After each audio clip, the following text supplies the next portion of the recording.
Bismillahirrahmanirrahim. Assalamu alaikum students. Welcome to your third HOD class of class 10th. اور اب آپ کا English کا پیریڈ ہے. انگلش کے پیریڈ میں آپ اپنی سب سے پہلے ٹیکسٹ بکس نکال لیجئے. جی اسٹوڈنٹس، یہ آپ کی انگلش کی ٹیکسٹ بک ہے اور فرسٹ HOD کلاس میں ہم نے لیسن نمبر 1 کی ریڈنگ کی تھی، ایکسرسائز کی تھی، کوسچن آنسرز کیے تھے اور کچھ آپ کو فریزل وربس کروائے تھے. اور لاسٹ HOD کلاس میں آپ نے لیسن نمبر 2 کیا تھا اور اس سے ریلیونٹ چیزیں کی تھی. آج ہم اس تھرڈ HOD کلاس میں آپ کو لیسن نمبر 3 پڑھائیں گے، یونٹ نمبر 3، جو کہ آپ کی ایک پوئم ہے. تو اب دیکھتے ہیں کہ اس میں ہم نے کیا کیا پڑھنا ہے. جی اسٹوڈنٹس، یہ آپ کا یونٹ نمبر 3 ہے اور پوئم کا نام ہے ٹرائی اگین.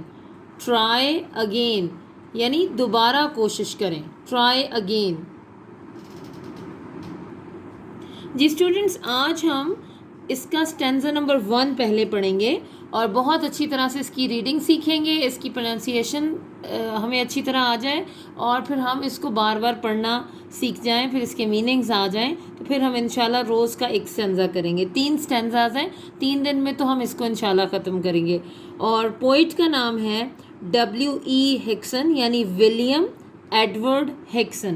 ولیم ایڈورڈ ہکسن یہ ایک برٹش پوئٹ تھے، رائٹر بھی تھے، پوئٹ بھی تھے، اور انہوں نے ایجوکیشن کے حوالے سے بہت کام کیا تھا اور اپنی اس پوئم ٹرائی اگین سے وہ مزید فیمس ہوئے تھے. تو چلیے ہم اس کی ریڈنگ کرتے ہیں. ٹس a lesson you should heed, try again. If at first you don't succeed, try again. Then your courage should appear. For if you will persevere, you will conquer. Never fear, try again. 'Tis a lesson you should heed, try again. If at first you don't succeed, try again. Then your courage should appear. For if you will persevere, you will conquer. Never fear, try again. اگر ہم اس کا اردو میں مطلب دیکھنا چاہیں تو دیکھ لیتے ہیں، پڑھ لیتے ہیں. ٹس a lesson you should heed, try again. اس سبق پر تمہیں سب سے پہلے توجہ دینی ہے، پھر کوشش کرنی ہے. If at first you don't succeed، اگر پہلی بار تم کامیاب نہ بھی ہو، try again، دوبارہ کوشش کرو. Then your courage should appear. courage کہتے ہیں ہمت اور حوصلے کو، پھر تمہیں ہمت اور حوصلے سے کام لینا ہے.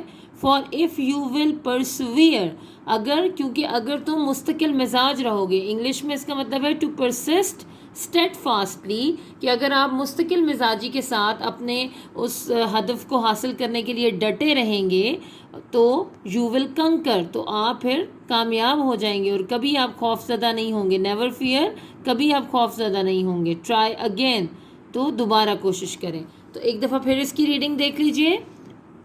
'Tis a lesson you should heed, try again. If at first you don't succeed, try again. Then your courage should appear. For if you will persevere, you will conquer. Never fear, try again. تو students یہاں تک تو صرف آج کی reading ہے. آپ اس کو بار بار سنیے، آپ اس کی اتنی دفعہ ریڈنگ کیجئے کہ آپ اس میں فلوئنٹ ہو جائیں، آلموسٹ آپ کو یہ یاد ہو جائے. اور اب میں آپ کو نوٹ سے اس پوئم کے حوالے سے کچھ چیزیں پڑھاتی ہوں. جی اسٹوڈنٹس، آپ کے پاس یہ آپ کے اسٹینڈرڈ نوٹس ہوں گے انگلش کے. اب یہ آپ کھول لیجئے اور اس میں سے پوئم ٹرائی اگین کے نوٹس نکال لیجئے. جی اسٹوڈنٹس، یہ آپ کی پوئمس کے نوٹس ایک جگہ پر دیے گئے ہیں اور یہ سب سے پہلی پوئم ہے ٹرائی اگین. اور اس کے پہلا کوسچن تھیم کا ہے، وہ ہم ابھی فی الحال نہیں کریں گے. ہم پہلا کوسچن اس میں یہ کریں گے کہ ہم اس فرسٹ اسٹینزا کی پیرافریز تو اس میں نہیں ہوتی، لہٰذا ہم اس کی کمپریہنشن کریں گے. انہوں نے کہا ہے read the following stanza and answer the questions given at the end. تو آپ دیکھیے اسٹائل وہی ہوگا ہمارا جیسے 9th کلاس میں تھا کہ ہم پہلے اسٹینزا لکھیں گے پورا. ٹس a lesson you should heed, try again. If at first you don't succeed, try again. then your courage should appear, for if you will